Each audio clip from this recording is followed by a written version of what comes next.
Hello students, welcome to in this my video lecture. Topic is Golgi body.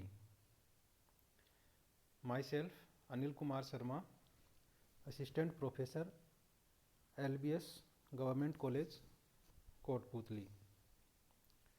आज के इस topic में हम गोल्जी बॉडी की स्ट्रक्चर और उसके फंक्शंस के बारे में पढ़ेंगे। गोल्जी बॉडी सेल में पाए जाने वाला एक इम्पोर्टेंट सेल ऑर्गेनेल है। यह उच्च जंतु एवं पादप कोशिकाओं में अंतःप्रद्रवी जालिका से जुड़ी हुई महीन एवं कण रहित चिकनी नलिकाओं के गुच्छे के रूप में पाया जाता है।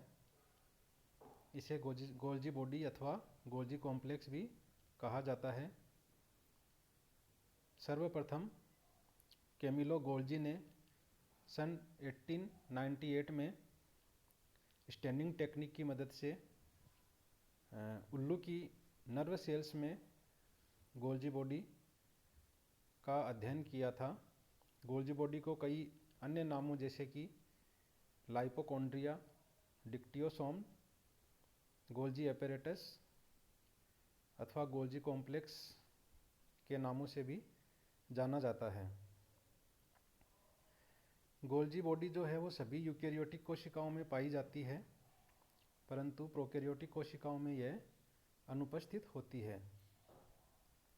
यह दो भिन्न आकारिकी की अवस्थाओं में पाई जाती है। एक स्थिर अवस्था जो कि अग्नाशय व थायरॉइड कोशिकाओं में स्थित होती है, जबकि दूसरी विसरित अवस्था या डिफ्यूज्ड फॉर्म जो कि कशेरुकों की तंत्रिका व यकृत कोशिकाओं तथा अधिकांश पादप कोशिकाओं में गोल्जी बॉडी अंतःप्रद्रवी जालिका के साथ साथ कोशिका द्रव्य में भी बिखरी अवस्था में देखी जा सकती है। कोशिकाओं में सामान्यतः एक ही गोल्जी बॉडी पाई जाती है, परंतु पादप कोशिकाओं में इनकी संख्या एक से अधिक हो सकती है। आकार में भी इनमें काफ़ी भिन्नता पाई जाती है। ग्रंथिल व तंत्रिका कोशिका में इनका आकार बड़ा होता है। जैसे जैसे कोशिका पुरानी होती जाती है, गोल्जिकाय का आकार भी छोटा होता चला जाता है। गोल्जी कॉम्प्लेक्स की स्ट्रक्चर के बारे में देखें तो यह चपटे थैलों, बड़ी धानिकाओं, वैक्यूल्स एंड सब वैक्यूल्स उपधानिकाओं के समूहों का बना होता है। चपटे थैले या सिस्टर्नी डिस्क रूपी संरचना होती हैं जो कि 3 से लेकर 12 की संख्या में एक के ऊपर एक परत के रूप में पाई जाती हैं। इनके प्रत्येक स्तर में एक अवतल तथा एक उत्तल सतह होती है। सिस्टर्नी किनारों से एक नलिकाओं का जाल बनाती हैं जो उस स्थान पर फूलकर विभिन्न आकार की उपधानिकाएं अर्थात सब वैक्यूल्स बनाते हैं। गोल्जिकाएं दोहरी झिल्ली युक्त अंग होते हैं और इनकी प्रत्येक कला 60 से 70 एंगस्ट्रॉम मोटी होती है। दोनों सतहों के मध्य के स्थान की दूरी सिस्टर्नी में 60 से 90 एंगस्ट्रॉम, रिक्तिकाओं में 60 से 200 एंगस्ट्रॉम व वेसिकल्स में 30 से 40 एंगस्ट्रॉम होती है। गोल्जिकाय में पोलैरिटी अर्थात ध्रुवता पाई जाती है। इसकी स्पष्ट रूप से दो सतहें होती हैं, एक फॉर्मेशन सरफेस निर्माणकारी सतह तथा दूसरी मैच्योरेशन साइट या परिपक्व सतह। सिस्टर्नी जो हैं ये लंबे तंतु अथवा डिस्क रूपी या नलिकाओं के समानांतर स्थित गुच्छों के रूप में होती है। इनकी संरचना बिल्कुल कणिका रहित अंतःप्रद्रवी जालिका अर्थात स्मूथ एंडोप्लाज्मिक रेटिकुलम के सदृश ही होती हैं, जो कि ये सिस्टर्नी 3 से 12 की संख्या में एक के ऊपर एक परत के रूप में पाई जाती हैं। वैक्यूल्स ये गोल्जी बॉडी में पाए जाने बड़े व गोलाकार थैले होते हैं जो कि गोल्जी उपकरण के परिपक्व स्थानों पर पाए जाते हैं। सिस्टर्नी के फैलने के फलस्वरूप इनका निर्माण होता है। क्लस्टर्स और माइन्यूट वेसिकल्स अर्थात सूक्ष्म कोशों का गुच्छा, ये लगभग 600 एंगस्ट्रॉम व्यास की छोटी छोटी बूंदों के सदृश होते हैं तथा सिस्टर्नी के बाहरी सतह पर दिखाई देती हैं। ये संभवतः सिस्टर्नी के बडिंग अथवा किनारों के द्वारा बनते हैं। इस प्रकार से गोल्जी कॉम्प्लेक्स एक प्रकार का कला तंत्र बनाते हैं। अगर इन गोल्जी कॉम्प्लेक्स की जीव रासायनिक बायोकेमिकल स्ट्रक्चर देखें तो गोल्जी कला जो है वह लाइपोप्रोटीन की बनी होती है तथा अंतःप्रद्रवी जालिका कला व प्लाज्मा कला के बीच की प्रकृति वाली होती है। गोल्जी कॉम्प्लेक्स में कई तरह के एंजाइम जैसे कि magnesium ions, ADPH, magnesium ATPase, cytidine triphosphatase, thiamine pyrophosphatase, acid phosphatase इत्यादि पाए जाते हैं। गोल्जी कॉम्प्लेक्स के कार्य को अगर हम देखें तो इसको ये कार्य को लेकर वैज्ञानिकों में काफ़ी मतभेद रहा है। इस कॉम्प्लेक्स को अन्य कोशिकीय भागों से अलग करना भी कठिन है तथा इसके कोई निश्चित कार्य भी अभी तक मालूम नहीं है। सिक्रीटरी सेल्स में इनकी प्रचुरता पाई जाती है जिससे इसका संबंध स्रावी क्रिया से प्रकट होता है। फोसेट जो साइंटिस्ट थे उन्होंने इलेक्ट्रॉन सूक्ष्मदर्शी के द्वारा सिद्ध किया कि गोल्जी कॉम्प्लेक्स में परिवर्तन लगातार होते रहते हैं जो स्तनधारियों की प्रजनन कोशिकाओं की विकास प्रावस्थाओं से संबंधित हैं। यह शुक्राणु के शीर्ष पर एक्रोसोम नामक प्रवेशक भी बनाती हैं।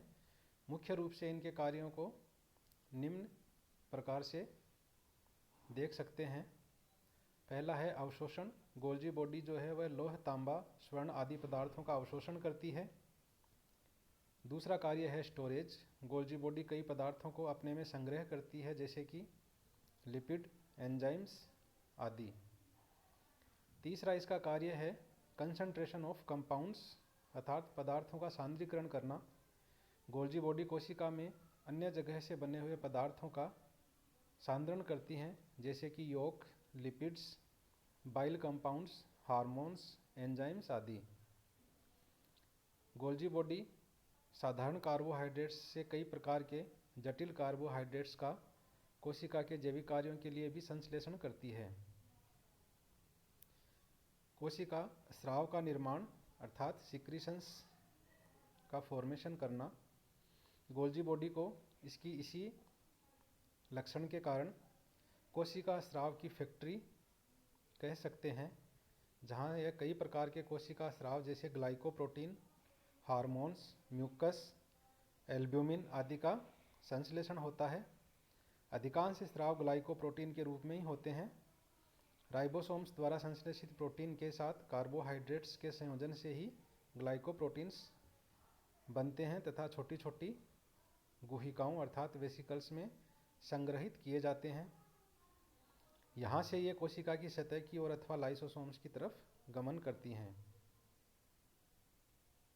माइटोकॉन्ड्रिया का उत्तेजन। ऐसा माना जाता है कि गोल्जी कॉम्प्लेक्स जो है माइटोकॉन्ड्रिया को श्वसन व तंत्रिका उद्दीपन के लिए एटीपी का निर्माण करने के लिए सक्रिय करने का काम भी करती है। एक फॉर्मेशन ऑफ एक्रोसोम अर्थात एक्रोसोम का निर्माण। बारगोस एवं फोसेट ने सर्वप्रथम यह बताया कि स्पर्मेटोजेनेसिस की प्रक्रिया के दौरान एक्रोसोम का निर्माण गोल्जी कॉम्प्लेक्स ही करती है। स्पर्मेटोजेनेसिस के प्रारंभ में गोल्जी बॉडी एक गोलाकार संरचना के रूप में जिसमें केंद्रक की ओर कई धानिकाएं होती हैं और जिन्हें सिस्टर्नी की कतारें घेरी रहती हैं पाई जाती हैं। धीरे धीरे ये व्यवस्था अनियमित हो जाती है। वह एक या दो बड़ी गुहिकाओं का निर्माण करती है। इन गुहिकाओं के अंदर एक्रोसोमल कण दिखाई देते हैं। यह एक्रोसोम कण जो हैं यह गुहिका जो अपना तरल पदार्थ छोड़ देता है तथा कण केंद्र की ओर फैल जाते हैं एवं इसके कारण इसकी दीवार बनती है। और इस प्रकार से स्पर्मेटोजोआ का अग्रशीर्ष भाग अथवा एक्रोसोम बनता है। गोल्जी बॉडी का बायोजेनेसिस देखें, अर्थात यह किस प्रकार से उत्पन्न होती है। तो गोल्जी काय के जीवात जनन के लिए 3 वाद प्रतिपादित किए गए हैं। पहला है केंद्रक कला के द्वारा। इस वाद में कहा गया है कि गोल्जी बॉडी का निर्माण न्यूक्लियर मेम्ब्रेन के द्वारा होता है। दूसरा है पूर्व में स्थित गोल्जी काय के द्वारा। इसके अनुसार कोशिका विभाजन के समय गोल्जी काय की संख्या में वृद्धि होती है तथा संतति कोशिकाओं में इनकी संख्याएं विभाजन से पूर्व जनक गोल्जी के समान ही हो जाती है। इस प्रकार गोल्जी बॉडीज का फॉर्मेशन जो है वह प्री एग्जिस्टिंग गोल्जी बॉडीज से ही होता है। और तीसरा है अंतःप्रद्रवी जालिका के द्वारा।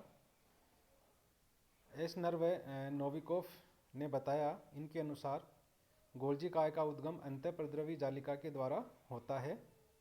सर्वप्रथम विशिष्ट एंजाइम्स के निर्माण के उपरांत कणिकामय एंडोप्लाज्मिक रेटिकुलम से राइबोसोम पृथक हो जाते हैं। वह कणिकामय जालिका चिकनी सतह युक्त जालिका में परिवर्तित हो जाती है और इस प्रकार से गोल्जी बॉडीज का निर्माण होता है। Okay, thank you students.